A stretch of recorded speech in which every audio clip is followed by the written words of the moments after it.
So back in 2020, a private citizen donated 5 African gray parrots to the Lincolnshire Wildlife Park in the UK. The parrots are named Billy, Tyson, Elsie, Eric, and Jade. And the owner donated these parrots and didn't really disclose that the parrots not only could talk, but that they had the worst, foulest, most profane language you've ever heard. And the zoo was concerned. When the 5 African grays were originally donated, they kept the birds in isolation because they were afraid that it would be offensive to visitors. But then a funny thing happened because human nature. The 5 cursing parrots became the star attraction at the zoo. So they ended up putting the birds out, every day, and they hung a sign that said, quote, for your information, every common swear word can be heard in this aviary, so please be aware if you have people with you of a sensitive nature. And what they were kind of hoping was that the parrots over time, when they were away from their original people owners, would clean up their language. But it hasn't happened at all. And these birds are just swearing a blue streak at this zoo. So they came up with a new idea, and they said, we're going to introduce these birds, these cursing parrots, who again are named Billy, Tyson, Eric, Elsie, and Jade. They're going to introduce them into a giant flock of other African gray parrots. The plan is that that will dilute the swearing, that when they're around so many of their own kind, they'll drop the habit. But the director of this zoo, the CEO, whose name is Steve Nichols, said, now, of course, it could backfire and we could end up with 100 swearing parrots on our hands. Only time will tell. So, Well, see, those kinds of words are easy for them to memorize. They're very easy Well, because you only say that word once. And not only that, we've talked about this with parrots. They seem to hang on to words that seem to have emotion connected to them. So my yes. feeling is that the rest of those parrots are going to be swearing too. Well, here at the zoo, because word got out that they accepted these birds, and so 3 more people stepped forward and donated their parrots: Eric, Captain, and Sheila. And according to the CEO of the zoo, their language is even more foul-mouthed than the first 5 parrots. Mr. Nichols said, quote, when we came to move them, the language that came out of their carrying boxes was phenomenal, really bad. Not even swear words. Like these were proper filthy expletives. Then the CEO went on to say, and this is my favorite quote from a business person that maybe I've ever read. He said, quote, truly, you never tire of being told to F off by a parrot. so so so now they went from 5 cursing birds to 8 cursing birds. They have 92 non-swearing parrots, and so it they might are take a while, but yeah, they're introducing the 8 foul-mouthed talking birds to the flock of 92. Now the CEO said, now the problem is, of course, once for these birds, once they get a word in their vocabulary, it stays there for good. And he said some of the other birds we have, they imitate trucks backing up, doors slamming, mobile phones, people laughing. And he said, I'm just really hoping that Billy and Tyson and Eric and Jade and Elsie and Eric and Captain and Sheila will start making those noises. And he said, and if it goes the other way, quote, this is going to turn into some kind of an adult aviary. I want you to imagine 100 parrots yelling profanity at you. It would be very funny, but It it's would so be wrong. But funny. you just couldn't bring kids. I mean, it's That's why they have the sign up, but people stand in line to go see these Oh birds. yeah, Chris. yeah. Now, I want you to imagine walking into a zoo exhibit where 100 birds tell you in no uncertain terms where you can shove it. Use the Talk Back feature on the free Bob and Sheri app and leave us a message. So I'm watching something with Kevin, my patient, who, now is my complete captive 24/7 because he can't get away from me. So we're watching something and a commercial comes on with Shaquille O'Neal, and it wasn't for Shaq-a-Roni, his pizza, it was for Icy Hot. So I think Icy Hot has been around my entire life, although it might have been called something else, right? It's been around forever. Yep. And I have never, ever thought of needing a product like that. Like, it's Shaquille O'Neal. He's so hardcore. But here's Shaq on the screen, and Shaq's like, he's a big guy and he's gotten injured a bunch in his career and he's a hardcore athlete. And Shaq's like, blah, blah, blah. I turned to Icy Hot. Well, I don't know if it's from hours of sitting at a computer or at my microphone or the stress of being a full-time 24/7 unqualified home health worker. But I have had excruciating like neck and shoulder pain. And I know it's from sitting for hours. And I know it's from sitting at my laptop.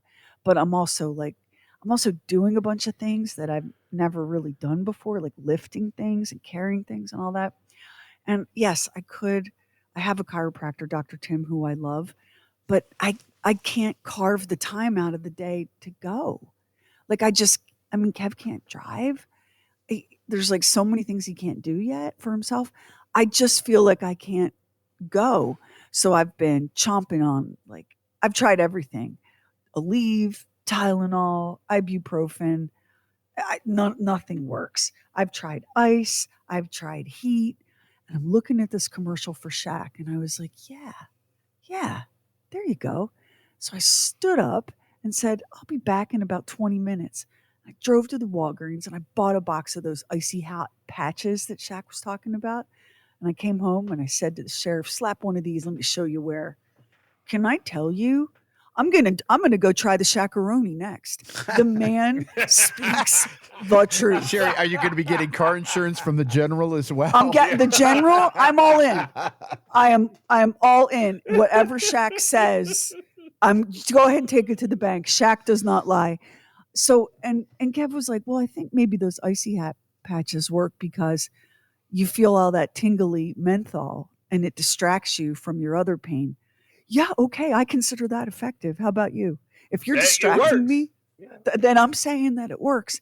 So I said to Kevin, I said, listen up, mister. When the weekend rolls around, we are going to experience a Shaq-a-Roni. And he's like, oh, man, that's Papa John's. Hush your mouth. Hush your disrespectful mouth. If that Shaq-a-Roni is half as powerful as this Icy Hot, I'm here to tell you. Instant access to the podcast, oddcast, fun size, and more with the free Bob and Sheri app. Nice to have everybody with us. I think just about everyone listening right now was aware of the news story a couple of weeks ago where the door panel of an Alaskan Airlines flight blew off midair. So we all know that it flew off and it landed, thank God it didn't kill anybody, in a suburban neighborhood. This is the headline. Faulty door panel on Alaska Airlines flight had no bolts installed, says NTSB in a preliminary report. None? Now, let me read it again. The door panel on the Alaska Airlines Boeing 737 that blew off midair had no bolts installed on the door plug. What? They just put the damn thing on and didn't bolt it. If I didn't know better, Bob, I would think I was having a fever dream and that you and I worked at Boeing. Because that just sounds like y'all didn't put the bolts in. Did you think the door was going to stay there by magic? Like, what? It is absolutely shocking. Photo Somebody documentation. had one job. Yeah, right. One job. Photo documentation obtained from Boeing shows evidence of the left-hand plug closed with no retention hardware, or bolts as they're known, in 3 visible locations. Well, if that doesn't get your attention, how about this? Um, a passenger aboard a Boeing 787 flying to India. His name is David Parker. This just happened on Monday of this week. He was traveling from Manchester in the UK to India with his fiancee when he glanced out the window and noticed that one of the wings was covered in duct tape and it was peeling off mid-flight. Oh,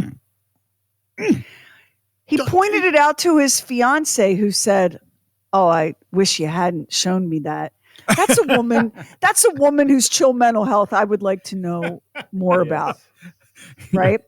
Anyway, they took pictures. And in case you're wondering, yeah, but are you sure it's duct tape, buddy? It's duct tape. Now, Boeing came forward and assured the public that that's not just regular duct tape. That's speed tape, which has been approved by the FAA for temporary fixes. And they're using it to fix, quote, paint adhesion issues on some Boeing 787s. So I hear you and I appreciate that. I don't know about y'all. I don't want to fly from England to India. I don't want to fly from Baltimore to Trenton on an airplane where the wings are covered in duct tape. How about you? And you know who covered it? Phil from the family of Flex products. He got up there. If You only. mean Phil Swift? Yeah, If Phil only. Swift. Yeah, because he's got a boat that's made out of the Flex Screen family door. duct tape. Yeah, right. So now he's in aviate. Are you kidding me? I'm looking at it here in Wikipedia. It's aluminum pressure-sensitive tape used to perform minor repairs on aircraft and racing cars. Yeah. But should we be flying like big long distances at high altitude and fast speeds with it? No. I mean, Well, it seems I kind gotta of be honest. temporary. If you think about no bolts, the speed tape would have been better than nothing. Yeah. Oh, And yeah, for sure. Listen, I'm Ridiculous. looking at a picture of it on aircraft, and it is patching a crack, and they're saying that this is, is acceptable. Is No, it is not is it a acceptable. temporary fix until a more permanent fix can be made? No.